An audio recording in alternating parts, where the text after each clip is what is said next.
सारे सिलेबस मैंने आपका कंप्लीट कर दिया है और इससे बाहर आपकी परीक्षा में कोई भी प्रश्न नहीं आएगा। 10-12 प्रश्न आते हैं और जितना मैंने आपको मोटा मोटा सारी चीज़ें बता दिया, जैसे समृद्धि तथा विकास से एक आध प्रश्न पूछ लेता है और एक प्रश्न बेरोजगारी से आ जाता है। बेरोजगारी में 2 बहुत ज़्यादा पूछा जाता है, संरचनात्मक और प्रच्छन्न या छिपी बेरोजगारी। फिर उसके बाद मैंने आपको टैक्स के बारे में पूरी जानकारी दिया। कर, प्रत्यक्ष कर क्या है, अप्रत्यक्ष कर क्या है, कर कितने प्रकार के होते हैं, ये पूरी चर्चा हमने कर चुके हैं। इसके जस्ट बाद मुद्रा बैंकिंग मैंने आपको पढ़ाया, जो मोटा मोटा मुद्रा बैंकिंग से प्रश्न आते हैं कि मुद्रा क्या है, मुद्रा का काम क्या है। RBI के बारे में मैंने सारी चीज़ें बताया, SLR, CRR, repo rate, reverse repo rate, और ये कैसे घटता है कैसे बढ़ता है, ये सारी चर्चाएं मैंने पिछले वीडियो में किया। इसके बाद मैंने आपको नेशनल इनकम पढ़ाया कि राष्ट्रीय आय क्या है, GDP क्या है, NDP क्या है, JNP क्या है, और ये सारी बातें हमने की। राष्ट्रीय आय का अनुमान सबसे पहले किसने लगाया? दादा भाई नौरोजी ने 20 रुपये वार्षिक लगाया। इन्होंने एक सिद्धांत दिया था, ड्रेन थ्योरी या निकास का सिद्धांत, जो बहुत बार परीक्षाओं में आ चुका है। उसके बाद फिर मैंने आपको प्लानिंग कमीशन पढ़ाया, योजना आयोग एवं नीति आयोग। ये मैंने बताया कि योजना आयोग क्या है, नीति आयोग क्या है, इसकी हमने चर्चा किया। योजना आयोग में किस योजना का क्या लक्ष्य था? जैसे प्रथम पंचवर्षीय योजना डोमर मॉडल पर आधारित थी और इसका लक्ष्य कृषि का विकास था और इसी के तहत भाखड़ा नागल दामोदर घाटी हीराकुंड नदी परियोजना का प्रारंभ किया गया। इसके जस्ट बाद मैं आपको बताया कि कितने किसका क्या लक्ष्य था, नीति आयोग किया गया, इसके कौन अध्यक्ष हैं, कौन सदस्य हैं, इसकी बात किए। फिर हमने विदेशी व्यापार आपको पढ़ाए, जिसमें विदेशी व्यापार में मैंने आपको बताया कि विदेशी व्यापार क्या है, मुद्रा अवमूल्यन क्या है। डॉक्टर मनमोहन सिंह ने 1991 में BP सिंह के सरकार में, नरसिम्हा राव की सरकार में उन्होंने क्या क्या चेंजिंग किया, इसके बारे में चर्चा की। फिर उसके जस्ट बाद हमने आपको ये भी बताया अंतर्राष्ट्रीय संस्थाओं के बारे में, SDR क्या है, ये तमाम सारी चीज़ों के बारे में मैंने आपको जानकारी दिया। बजट के बारे में हम बात करें तो बजट मैंने आपको बताया था कि बजट फ्रांसीसी शब्द बूजट से निकला है, जिसका अर्थ होता है चमड़े का थैला। विश्व में सबसे पहले बजट इंग्लैंड के प्रधानमंत्री रॉबर्ट वालपोल ने प्रस्तुत किया, इसलिए विश्व में बजट के जनक रॉबर्ट वालपोल को माना जाता है। और भारत में सबसे पहले बजट को जेम्स विल्सन ने पेश किया, इसलिए भारत में बजट के जनक जेम्स विल्सन माने जाते हैं। बजट में यह प्रावधान होता है कि पैसा कहाँ कहाँ से आएगा और पैसा कहाँ कहाँ जाएगा, ये हमने पूरी चर्चा आपके समक्ष किए। इसके जस्ट बाद हमने ये बताया कि 2017-18 के बजट के पहले बजट फरवरी के अंतिम सप्ताह में पेश किया जाता था, उसके बाद प्रथम सप्ताह में पेश किया जाने लगा। देश की महिला अगर पूछे, पहली महिला तो इंदिरा गांधी ने 1970-71 का बजट पेश किया था, लेकिन वित्त मंत्री पूछे तो 2019-20 का देश की पहली महिला पूर्णकालिक वित्त मंत्री निर्मला सीतारमण ने बजट को पेश किया था। बजट में ये प्रावधान होता है कि पैसा कहाँ कहाँ से आएगा और पैसा कहाँ कहाँ से जाएगा।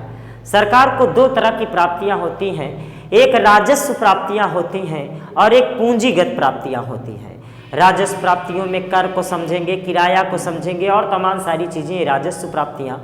और पूंजीगत प्राप्तियाँ जैसे कोई संपत्ति को बेच दिया जाए, कोई भूमि को बेच दिया जाए, उसके माध्यम से जो मिलता है उसे पूंजीगत प्राप्तियों के अंतर्गत शामिल किया जाता है। तो ये आपका आखिरी आज का लेक्चर है और आप इसे समझें 2020-21 का बजट। तो देखिए 2021-20 की बजट की बात करें तो बजट 2020-21 को देश की प्रथम महिला पूर्णकालिक वित्त मंत्री निर्मला सीतारमण ने इसको पेश किया और इन्होंने क्या क्या चेंजिंग लाए, इसके बारे में हम लोग चर्चा करेंगे कि इन्होंने क्या क्या परिवर्तन किया। तो देखिए जो आपके परीक्षा में प्रश्न आएगा उसकी हम बात कर लेते हैं। 2020-21 के बजट की बात करें तो 2020-21 के बजट में ये कहा गया कि 2025 तक 100 नए एयरपोर्ट बनाए जाएंगे। 100 नए एयरपोर्ट बनाने का लक्ष्य रखा गया और ये भी कहा गया, बहुत महत्वपूर्ण है, जितना बोल रहा हूँ सारी इंपॉर्टेंट है, और ये भी कहा गया कि राष्ट्रीय पुलिस विश्वविद्यालय की स्थापना का भी ऐलान किया गया और SC/ST को निःशुल्क ऑनलाइन शिक्षा देने का भी प्रावधान किया गया। 2020-21 के बजट में जो सरकार को प्राप्तियां हुई है, देखिए सबसे ज्यादा उधार एवं अन्य देयता से 20%, सबसे ज्यादा 20% इससे। लेकिन आपके परीक्षा में आएगा तो ये दोनों आएगा। किस कर से सबसे ज्यादा आय प्राप्त हुई है? तो सबसे ज्यादा जो टैक्स केंद्र सरकार को प्राप्त होती वो आयकर से, वो निगम कर से है, और दूसरे नंबर पे जीएसटी। यही दोनों को याद रखना, दोनों से 18% सरकार को प्राप्त हुआ। दोनों ऑप्शन में रहे, जो भी रहे उसको आप लगा दीजिएगा। और यदि राज्य सरकार की बात करें तो राज्य सरकार को सबसे ज्यादा जो आय प्राप्त होती है वो होती है बिक्री कर से, और दूसरा जो प्राप्त होता है अल्कोहल से। अल्कोहल से बिक्री कर और अल्कोहल से सबसे ज्यादा राज्य को प्राप्त होता है। राज्य सरकार को, केंद्र सरकार को सबसे ज्यादा निगम कर, कॉर्पोरेट टैक्स जो बड़ी बड़ी कंपनियों के प्रॉफिट पे लगता है उससे मिलता है। दूसरे नंबर पर जीएसटी। बाकी 17% आयकर से कभी क्रम मिलाने के लिए दे दे तो जैसे 17% इससे, फिर 18 इससे, फिर 20 ऐसे।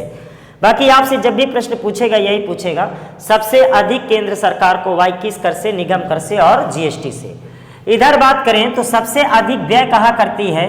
तो राज्यों और शुल्कों में, करों और शुल्कों में राज्यों का हिस्सा 20% सबसे ज्यादा। उसके बाद ब्याज भुगतान पे 18%। तो आपकी परीक्षा की दृष्टि से महत्वपूर्ण है कि सबसे अधिक किस पर व्यय करती है? तो ब्याज भुगतान पर सबसे अधिक व्यय करती है सरकार।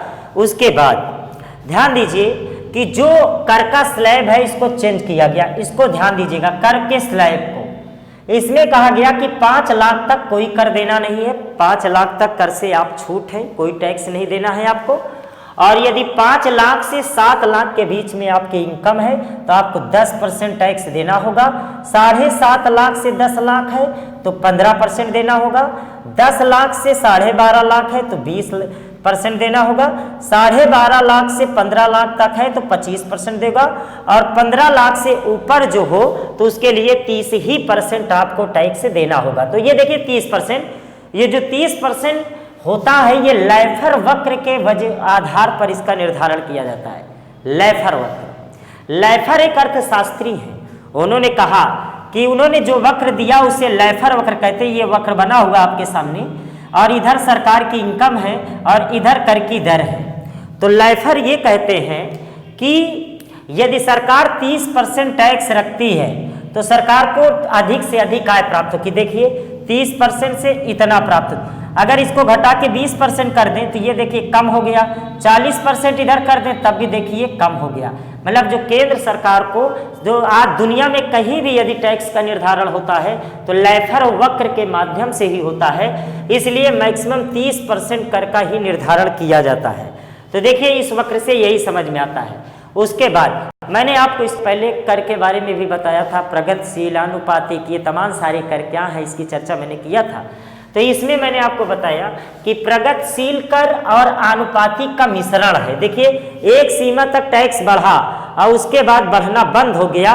तो भारत में जो कभी कभी प्रश्न पूछ लेता है कि कौन कौन से कर का मिश्रण है, तो आपको जवाब देना है भारत में प्रगतिशील कर और आनुपातिक कर का मिश्रण किया गया है। अगला ही एंजेल का नियम। एंजेल एक अर्थशास्त्री है और ये कहते हैं, एंजेल इस बात को कहते हैं कि जब व्यक्ति की आय बढ़ती है तो प्रारंभ में वो अपने उपभोग पर सबसे अधिक खर्च करता है, लेकिन जैसे जैसे आय बढ़ना स्टार्ट होती है वह अपने का आय का अधिकतम हिस्सा लग्जरियस गुड्स में वृद्धि हो जाती है, मतलब भौतिकवादी वस्तुओं में वृद्धि हो जाती है। जैसे एक मान लीजिए मजदूर है, 500 रुपये दिन भर पाता है और उसका वो 250 रुपये रोटी कपड़ा पे खर्च कर देता है। लेकिन अभी 1 लाख पाने लगे तो 50% कभी रोटी कपड़ा पे खर्च नहीं करेगा, बल्कि भौतिकवादी वस्तुओं पे वो खर्च करना बढ़ा देता है। तो इसी को एंजेल का नियम कहते हैं। तो मैं आपको फिर से पूरे टॉपिक को रिवाइज करा दे रहा हूँ कि कहाँ से कैसे कैसे प्रश्न आ रहे हैं, और इसी के साथ आपकी ये क्लास में समाप्त कर रहा हूँ। जैसे आपसे पूछा जाएगा समृद्धि तथा विकास से, जैसे 2019 के पीसीएस पीटी में पूछा गया कि पीक्यूएलआई किसने दिया, तो मारिस डी मारिस ने दिया। तो कितने आयाम लिए गए? 3 आयाम, जीवन प्रत्याशा, साक्षरता दर, प्रति व्यक्ति आय। फिर पूछ सकता है एचडीआई किसने दिया, तो महबूब उल हक ने दिया। संयुवन डीपी से जुड़े हुए पाकिस्तानी अर्थशास्त्री थे। समर्थकों में सिंघरंस और अमर्त्य सेन का नाम आता है। उसके बाद प्रच्छन्न बेरोजगारी और संरचनात्मक बेरोजगारी के याद रखना। कर में आप ये टैक्स का स्लैब याद रखना। कर डायरेक्ट इनडायरेक्ट होता है, इसको ध्यान रखना। प्लानिंग नॉन प्लानिंग एक्सपेंडिचर होता है, इसका ध्यान रखना। राजकोषीय के जनक कीन्स हैं, इसको भी याद रखिएगा। तो मोटा मोटा चीज़ों को आपको समझना है कि कहाँ कहाँ से आपके क्वेश्चन आएंगे। तो मित्रों ये सारी बजट है, और बजट के बारे में मैंने आपको सारा चीज़ें जितनी इंपॉर्टेंट है। और इधर आ जाइए, आवंटन की बात करें तो वायु प्रदूषण निवारण पर 4 करोड़ 4 करोड़ 400 रुपए खर्च किया गया। 4,400 करोड़, शिक्षा पर 99,300 करोड़, 99,300 करोड़, स्वास्थ्य पे 12,300 करोड़, कौशल विकास पे 3,000 करोड़, औद्योगिक विकास के लिए 27,300 करोड़, ऊर्जा के लिए 20,000 करोड़, और SC ST OBC के लिए 85,000 करोड़, और महिला कल्याण के लिए 28,600 करोड़ रुपए का आवंटन किया गया। ये आवंटन है इंपॉर्टेंट। तो आपसे यहां से प्रश्न पूछ सकता है कि किसको कितना पैसा दिया गया, तो ध्यान से समझ लो। 99,300 करोड़ शिक्षा के लिए, 4,400 करोड़ वायु प्रदूषण के लिए, 12,300 करोड़ स्वास्थ्य के लिए, 3,000 करोड़ कौशल विकास के लिए, 27,300 करोड़ औद्योगिक विकास के लिए, 20,000 करोड़ ऊर्जा के लिए, 85,000 करोड़ SC ST OBC कल्याण के लिए, महिला कल्याण के लिए 28,600 रुपए का आवंटन किया गया। तो मित्रों जितना मैं आपको पढ़ा दिया हूं, इससे ज्यादा आपको पढ़ने की जरूरत नहीं है, कम समय है, और इतने ही कम समय में सारी चीजों को पढ़ लीजिए, इससे बाहर कोई भी प्रश्न नहीं जाएगा। तो मित्रों आज से मैं क्लास को समाप्त करता हूं, धन्यवाद।